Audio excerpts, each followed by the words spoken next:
வணக்கம் மக்களே.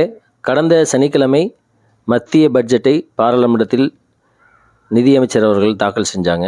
அதில் ரயில்வே துறைக்கு வந்து 2.5 கோடி ரயில்வே துறைக்கு வந்து ஒதுக்கீடு செஞ்சாங்க. சரி, இந்த 2.5 கோடியில் ரயில்வே துறைக்கு ஒதுக்கீடு செஞ்சதில் ஆல் ஓவர் இந்தியா 2.5 கோடியில் தமிழ்நாட்டுக்கு எவ்வளோ ஒதுக்கியிருக்காங்க அப்படிங்கிறத மத்திய ரயில்வே துறை அமைச்சர் அஸ்வினி வைஷ்ணவ் அவர்கள் வந்து வீடியோ கான்ஃபரன்ஸ் மூலம் ஒரு பேட்டியில் கொடுத்துருந்தாங்க. அவங்க என்ன சொல்கிறாங்க அப்படின்னா, தமிழ்நாட்டுக்கு வந்து இந்த 2025-26 வரும் நிதியாண்டுக்கு 6,626 கோடி வந்து நம்ம நிதியமைச்சர் நிர்மலா சீதாராமன் அவர்கள் வந்து ஒதுக்கியிருக்கோம், அதாவது தமிழ்நாட்டுக்கு அப்படின்னு சொல்லி சொல்கிறாங்க. இது போன வருஷம் எவ்வளோன்னு பார்த்தோம்னா 6,362 கோடி.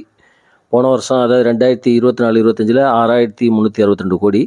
இந்த வருஷம் வந்து 6,626 கோடி வந்து வரக்கூடிய நிதியாண்டுக்கு ஒதுக்கியிருக்கோம் அப்படின்னு சொல்லிட்டு அவர் நிதியமைச்சர் வந்து வீடியோ கான்ஃபரன்ஸில் நிறைய டேட்டாக்கெலாம் சொல்லியிருந்தார். சிலது மட்டும் நான் சொல்கிறேன். நிலம் கையகப்படுத்துதல் வந்து தமிழ்நாடு அரசு வந்து மத்திய ரயில்வே துறைக்கு வந்து கோஆப்ரேட்டே பண்ண மாட்டேங்கிறாங்க.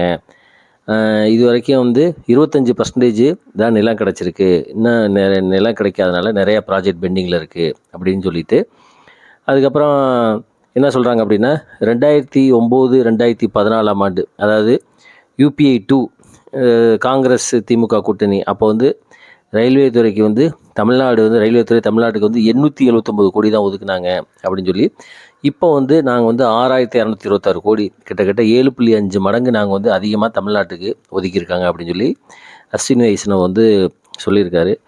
இதற்கு கடுமையான விமர்சனங்கள் அந்த எதிர்க்கட்சிகள் இருந்தெல்லாம் வந்து சொல்கிறாங்க. அவங்க என்னெல்லாம் சொல்கிறாங்க அப்படின்னா, ஒன்று, நாட்டோட இன்ஃப்ளேஷன் வந்து எஸ்கலேட் ஆகிட்டே இருக்குது.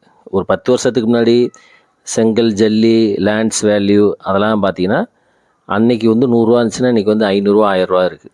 அதனால் வந்து நீங்கள் 2009-14 வந்து 879 கோடி வந்து அப்போ உள்ள UPI காங்கிரஸ் கவர்மெண்ட் ஒதுக்கியிருக்கு அப்படின்னா, இன்றைக்கி அந்த ரேட்டோட விலை என்ன, இரும்போட ரேட் என்ன, ஜல்லியோட ரேட் என்ன, லேண்டோட கிராமத்துக்கு குக்கிராமமாக ரோடே இருக்காது, அந்த ரூலில் போனால் கூட ஸ்கொயர் ஃபீட் எவ்வளோ சொல்கிறாங்க. அப்படியாப்பட்ட ஒரு காலகட்டத்தில் அன்றைக்கி வந்து 879 கோடி தான் வந்து காங்கிரஸ் கவர்மெண்ட் வந்து தமிழ்நாடு ஒதுக்குச்சு. ஆனால் பாருங்கள், உங்களை கடலில் நாங்கள் வந்து இவ்வளோ கூட ஒதுக்கியிருக்கோம் அப்படின்னு சொல்லி ரயில்வே துறை அமைச்சர் சொல்கிறாரு. நாட்டோட இன்ஃப்ளேஷன் கூடுறதுனால நீங்கள் அவ்வளோதான் ஒதுக்கி தான் ஆகணும், வேறு வழி கிடையாது அப்படின்னு சொல்லி. இன்னொன்று, கடந்த 2014 இன்னைக்கு வரைக்கும் 2025 கிட்டத்தட்ட 11 ஆண்டுகள், அதாவது பிஜேபி மத்தியில் ஆட்சிக்கு வந்து 3வது முறை தமிழ்நாட்டுக்கு ரயில்வே பொறுத்த மட்டும் ஒரு பெரிய லெவலில் எந்த திட்டங்கள் ஒன்றுமே செய்யப்படலை அப்படின்னு சொல்லியும் எதிர்க்கட்சிகள்லாம் குற்றச்சாட்டு வைக்கிறாங்க. ஒரு அதாவது புதிய ரயில்வே ட்ராக் போட்டு ட்ரெயின் விட்டது மாதிரியும், அல்லது புதிய நிறைய ட்ரெயின்கள் விட்டது மாதிரியும் எதுவுமே கிடையாது. அதாவது 2011 அப்புறம் தமிழ்நாட்டில் ரயில்வே துறை வளர்ச்சி அப்படிங்கிறது மிகவும் பின்தங்கி தான் இருக்குது அப்படின்னு சொல்லி குற்றச்சாட்டு வைக்கிறாங்க. ஒரு ட்ரெயின் நிறுத்தத்துக்கு கூட வந்து தமிழ்நாட்டு மக்கள் வந்து பல ரயில் யூனியன் சங்கங்கள், ரயில் பயணிகள் சங்கம் வந்து போராட வேண்டியதாக தான் இருக்குது. எது கேட்டாலும் டெல்லியிலேருந்து உத்தரவு வரணும் அப்படின்னு சொல்லியும் மாற்றான் தாய் போக்கு தான் வந்து தமிழ்நாட்டு ரயில்வே துறை மீது இருக்குது அப்படின்னு சொல்லியும் பல குற்றச்சாட்டுகள் வைக்கிறாங்க. குறிப்பாக பார்த்திங்கன்னா, கேரளாவில் இன்றைக்கி வந்து ஒவ்வொரு நிதியாண்டிலுமே சரி, ஒவ்வொரு மாதமும் சரி புது புது ட்ரெயின் விடுறாங்க. கேரளாவில் வந்து எல்லாமே டபுளிங் ஆகி எலக்ட்ரிஃபிகேஷன் ஆகி வந்தே பாரத் ட்ரெயின்லேருந்து எந்த ஒரு புது ட்ரெயின் விட்டாலும் சரி, அமிர்த் பாரத்லேருந்து எல்லா திட்டமும் கேரளாவுக்கு இருக்குது. கேரளாவுக்கு வந்து பார்த்திங்கன்னா கன்னியாகுமரியிலேருந்து ஓடுற அத்தனை ட்ரெயினும் கேரளா வழியாக ஓடுது. ஆனால் தமிழ்நாட்டில் முக்கிய ஊர்கள் சொல்கிற மதுரை, திருச்சி, கோயம்புத்தூர் இந்த ஊர்களுக்கு கூட பார்த்திங்கன்னா சஃபிஷியண்டான போதுமான ட்ரெயின்லாம் கிடையாது. அப்போ பாஜக அரசாங்கம் வந்து தமிழ்நாட்டை வந்து முற்றிலும் ரயில்வேயில் புறக்கணிக்குது அப்படிங்கிறத குற்றச்சாட்டாக வைக்கிறாங்க. இதில் வந்து நீங்கள் 6,000 கோடி 6,221 கோடிலாம் ஒதுக்கி அதனால் வந்து எந்த ஒரு இதுவுமே கிடையாது, சொல்லிக்கிற வேண்டியதான், பேப்பரில் சொல்லிக்கிற வேண்டியதான் அப்படின்னு சொல்லி குற்றச்சாட்டுகள்லாம் வைக்கிறாங்க. இன்னும் சில பேர் என்ன சொல்கிறாங்க அப்படின்னா, கடந்த 11 ஆண்டுகளாக மத்தியில் NDA கூட்டணி ஆட்சிக்கு வந்ததுக்கப்புறம் ரயில்வே துறைக்கு என்னென்னலாம் திட்டங்கள் செயல்படுத்தப்பட்டு நடைமுறைக்கு வந்துச்சு அப்படின்னு சொல்லி ஒரு ஒயிட் பேப்பரை கொடுக்க சொல்லுங்கள் இதே அமைச்சர் அப்படின்னு சொல்லிலாம் கேள்விகள் கேட்குறாங்க. அது ஆனால் உண்மை தான். ஏன்னா தமிழ்நாடு முழுவதும் பார்த்திங்கன்னா சமீப காலமாக கடந்த 5 ஆண்டுகளாக அல்லது 10 ஆண்டுகளாக ட்ரெயின் சம்பந்தமான நிறைய விழிப்புணர்வுகள் ஏற்பட்டு, குறிப்பாக அந்த சோசியல் மீடியாக்கெலாம் வந்ததுனால மக்களுக்கு வந்து ஒரு பெரிய அவேர்னஸ் வந்துருச்சு. எங்கள் ஊருக்கு ட்ரெயின் வேணும், இந்த ட்ரெயின் வேணும், அந்த ட்ரெயின் வேணும் அப்படின்னு. ஆனால் அதற்கு தகுந்த அந்த மக்களுடைய தேவையை வந்து ரயில்வே துறையினால் பூர்த்தி செய்ய முடியல அப்படிங்கிறதான் வந்து ஒரு முக்கியமான குற்றச்சாட்டு. ஒரு பக்கம் சாலை போக்குவரத்து வந்து நல்ல சிறப்பாக வந்து டெவலப் ஆகி 4 வழிச்சாலை, 8 வழிச்சாலை, பைபாஸு, குவாட்ரிலேட்டரல், தங்க நாற்கர சாலைகள் அப்படிலாம் போய் மொஃபசல் பஸ்ஸு, பேருந்துகள் எங்கேயோ போய் வளர்ச்சி போய்க்கிருக்கு. ஆனால் அதற்கு ஈடாக ரயில்வேயால் அவங்களால ஒரு காம்படிட் பண்ண முடியல, போட்டியிட முடியல அப்படின்னு சொல்லி தான் சொல்லலாம். அதனால் வந்து இந்த 6000 கோடி ஒதுக்கணும், அவங்கள காட்டிலும் நாங்கள் வந்து அத்தனை மடங்கு கொடுத்தோம், 7.5% கொடுத்தோம் அப்படிங்கிறது எல்லாமே வெறும் பேப்பர்கள் தான். இன்னும் ஒருத்தவங்க என்ன சொல்கிறாங்க அப்படின்னா, கடந்த 10 ஆண்டுகளில் தமிழ்நாட்டில் மொத்தம் புதுசாக போடப்பட்ட ரயில்வே ட்ராக் வந்து வெறும் 25 கிலோமீட்டர் தான் அப்படின்னு சொல்லி சொல்கிறாங்க.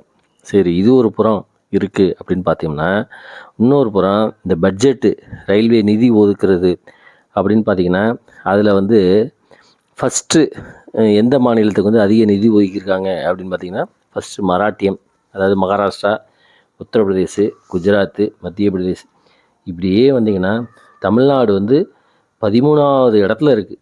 அந்த அளவுக்கு தான் வந்து நிதி ஒதுக்கிறாங்க. இத்தனைக்கும் பாப்புலேஷன் வைஸும் சரி, நாம் வந்து எல்லாத்துலேயும் வந்து அதிகமான மத்திய அரசுக்கு கொடுக்கக்கூடிய வரிகள்லேருந்து எல்லாமே நம்ம கூட தான் கொடுக்குறோம். ஆனால் நமக்கு திரும்பி வரக்கூடிய அமௌண்ட் வந்து பார்த்திங்கன்னா ரொம்ப சொற்பமாக தான் இருக்குது. இதெல்லாம் வந்து யார் கேட்கணும்? அரசியல்வாதிகள் கேட்கணும், எதிர்க்கட்சிகள் கேட்கணும், அவங்க தான் வந்து பாராளுமன்றத்தில் கேள்விகள் கேட்கணும். இந்த மாதிரி தொடர்ந்து தமிழ்நாடு வந்து ரயில்வே துறையிலேருந்து அனைத்து துறைகளிலும் முற்றிலும் புறக்கணிக்கப்பட்டிருக்கு. தமிழ்நாடை பொறுத்தளவுக்கு கடந்த 10 ஆண்டுகளாக எந்த ஒரு புதிய திட்டங்கள், அதாவது ரயில்வே மட்டுமே கிடையாது, வேணா நீங்கள் வந்து இந்த மெட்ரோ ட்ரெயின் அதை வேணால் சொல்லலாம், அதெல்லாம் வந்து காலத்தின் கட்டாயத்தினால அதெல்லாம் நடக்குதுன்னு வச்சுக்கோங்களேன். இப்போ கூட பார்த்திங்கன்னா மதுரை கோயம்புத்தூர் மெட்ரோ ட்ரெயினுக்கு அப்ரூவல் கொடுத்தாங்க. ஆனால் என்னாச்சுன்னே தெரில. திருப்பி வந்து இடையில கேன்சல்னு சொல்லி சொன்னாங்க.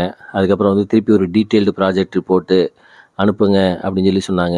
இது வரைக்கும் ஃபண்டு கொடுத்தாங்களா? அது யார் வந்து அந்த ப்ராஜெக்ட் எடுத்துக்க போகிறா? எந்த பேங்க் கொடுக்க போகுது? ஒன்றும் தெரில. இப்படி தான் இருக்குது. அதே மாதிரி தான் மதுரையில் வந்து பார்த்திங்கன்னா எய்ம்ஸ் மருத்துவமனை அடிக்கல் நாட்டினதோட அப்படியே இருக்குது. ஆனால் அதுக்கப்புறம் அடிக்கல் நாட்டப்பட்ட பல மாநிலங்களில் எய்ம்ஸ் மருத்துவமனை திறக்கப்பட்டிருக்கு. இந்த மாதிரி தமிழ்நாடு வந்து முற்றிலும் வஞ்சிக்கப்பட்டு புறக்கணிக்கப்பட்டுருக்கு. அதாவது நாம் வந்து பின்தங்கிய ஒரு மாநிலமாக மாறிக்கிட்டே இருக்கோம் அப்படின்னு சொல்லி சொன்னால் அது மிகையாகாது.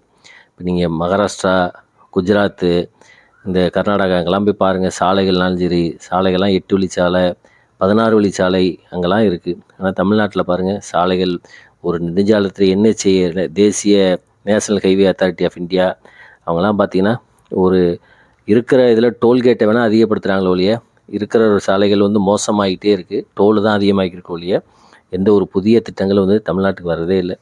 இதுதான் தமிழ்நாட்டோட நிலைமை. தமிழ்நாட்டில் வந்து பார்த்திங்கன்னா அந்த டேபிள் வந்து நேற்றுக்கு முந்தானேற்று எல்லா பத்திரிகையிலுமே வந்துச்சு. 13வது இடத்துல வந்து நிதி ஒதுக்கிறாங்க.